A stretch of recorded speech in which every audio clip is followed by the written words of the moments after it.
Every night he walked the same route, did the same checks, maintained the same silence. As the night security guard at MetroTech Plaza for 12 years, Robert had never experienced a single problem. He would simply walk the corridors quietly, write his reports, and wait until morning. Until that night came and broke the silence. Until the moment when everyone would learn who Robert really was. Every story you're about to hear was earned, not given. Welcome to Earned Stories. Tell us in the comments which city you're watching from. And if you believe stories of invisible protectors like Robert deserve to be told, don't forget to subscribe. MetroTech Plaza rose from the heart of downtown. A 40-story giant of glass and steel, it housed over 3,000 workers during the day. Technology companies, law firms, financial advisors. From 7 a.m. to 8 p.m., it was bustling, lively, noisy. But night was different. At night, MetroTech Plaza was like a ghost ship, empty corridors, dimmed lights,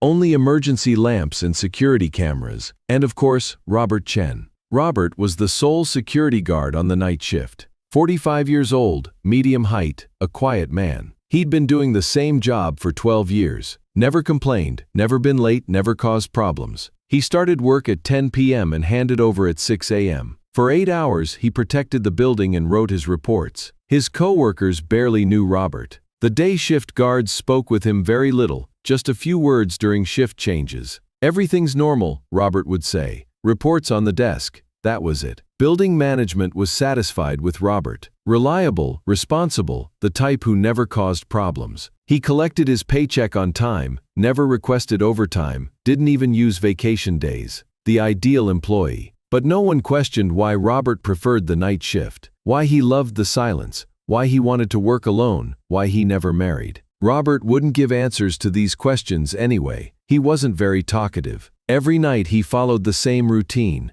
First, check the ground floor, main entrance, back exit, loading area. Then up by elevator, walking through each section floor by floor. He'd go up to the 40th floor, check the roof, then come back down. A complete round every 2 hours. The things he checked were always the same: doors locked, windows secure, alarm systems working, fire exits clear. He'd note every detail and write it in his report. Robert knew this job very well. In 12 years, he'd learned the building like the back of his hand. Which elevator was faster, which door hinge squeaked, which corridor had an echo. Every sound, every shadow, every change. But no one was curious about Robert's home life. He lived alone in a small house outside the city. He barely spoke with neighbors, did his shopping quietly. In Robert's bedroom was a closet, always locked. Inside, he kept old clothes, photographs, documents. None of them were from Robert Chen's civilian life. They were all from another time, another place, another Robert. Staff Sergeant Robert Chen, United States Marine Corps, 15 years active duty,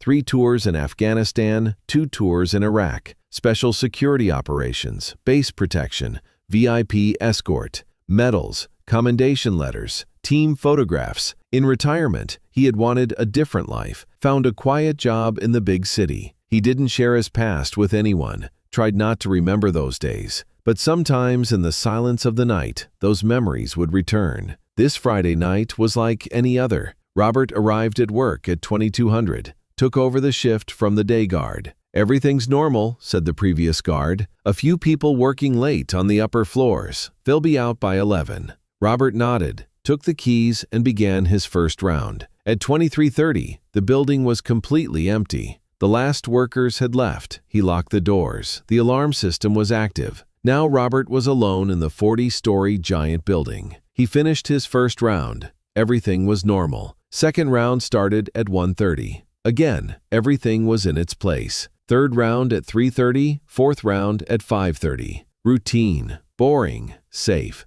But the fifth round was different. It was 5:45. Robert was on his final check round. The morning shift would arrive at 600.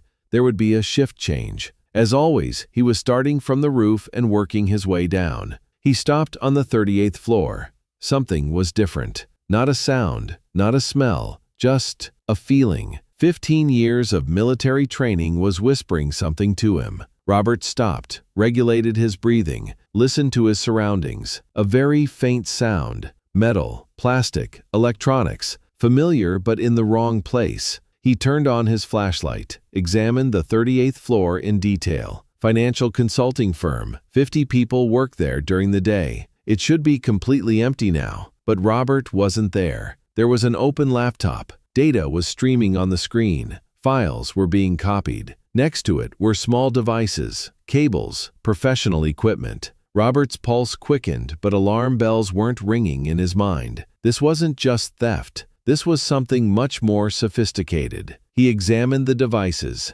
data collection equipment, network infiltration tools, encryption systems. Not an amateur operation, state-level technology. Robert took his radio, prepared to call Security Central. But he stopped. Radio traffic could be monitored. If this really was an espionage operation, internal communications weren't secure. At that moment, a voice came from behind him. "Don't move." Robert turned slowly. 3 men stood facing him. "You're just a security guard," said their leader. "Wrong place, wrong time. You didn't see us? Nothing happened. Hand over your morning shift. Go home." Robert slowly raised his hands. "Okay, no problem. I'm just doing my job." "Good. Keep it that way." But very different things were going through Robert Chen's mind. 3 people, professional equipment, strategic position, exit routes, cover points, threat assessment. Even after 15 years, his training had kicked in. "Just one question," Robert said calmly. "Is this just data theft or something else?" The leader looked suspiciously. "Why are you asking?" "Because if this is just for money, I won't stop you. But if this concerns national security, then we need to talk." The man laughed. "You're a security guard. National security doesn't concern you." Robert smiled, the first real smile in 12 years. "You're right. I'm just a security guard, but I'm also retired Staff Sergeant Robert Chen, United States Marine Corps. And right now I'm tasked with protecting this building, this data, this country." At that moment, everything changed. Robert's posture, his voice, his gaze. 12 years of civilian life melted away in seconds, replaced by 15 years of military training. Robert made the first move. He lunged at the nearest man, controlled his weapon, applied pressure to the man's neck with his other hand. Within 2 seconds, the first threat was neutralized. The second man tried to fire, but Robert was too fast. He took cover behind the desk, calculated the man's position, made a perfect counterattack. The third man, the leader, was more experienced. He engaged Robert in hand-to-hand combat, but Robert had 15 years of close combat training. After a few minutes, he was also lying on the ground. After Robert neutralized all 3, he looked at the laptop. Critical American infrastructure information was streaming on the screen. Power grids, communication networks, financial systems. This wasn't espionage, it was sabotage preparation. Robert took his radio, but this time he didn't call the police. He called the FBI, National Security Hotline, a number only former military knew. "This is Staff Sergeant Robert Chen. I've detected a national security threat. MetroTech Plaza, 38th floor. 3 suspects detained.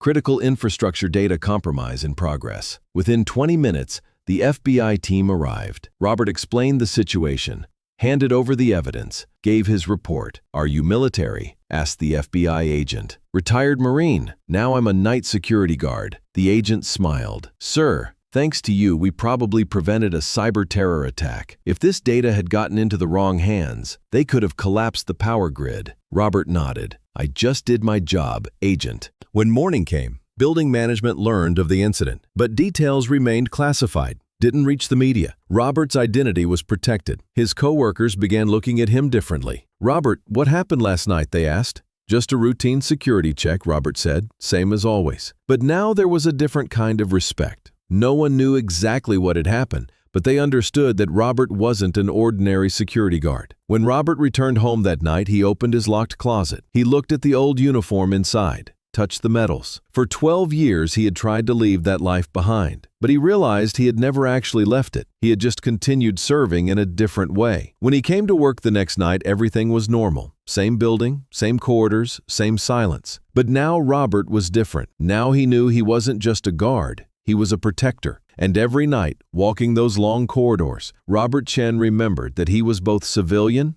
and soldier. Both were real. Both were valuable. Both were necessary. At MetroTech Plaza, there's no longer just a security guard, there's a guardian. Silent, invisible, but always ready. This is Robert's story, but it's also the story of thousands of silent protectors, night shift workers, security personnel, guards. They also ensure our safety. They also serve. Do you know people like Robert? Those who are invisible but do critical work? Show them respect. Notice them, because sometimes the biggest threats come at night. And then, silent protectors save lives. If this story touched you, please share it. Let's not forget invisible guardians like Robert. The next time you see a security guard, a night janitor, or anyone working the graveyard shift while you sleep safely, remember Robert's story. These are the people who stand watch in the darkness, who walk empty corridors and check locked doors, who sacrifice their nights so you can rest peacefully. They might be former military, they might be students working their way through college, they might be immigrants building new lives,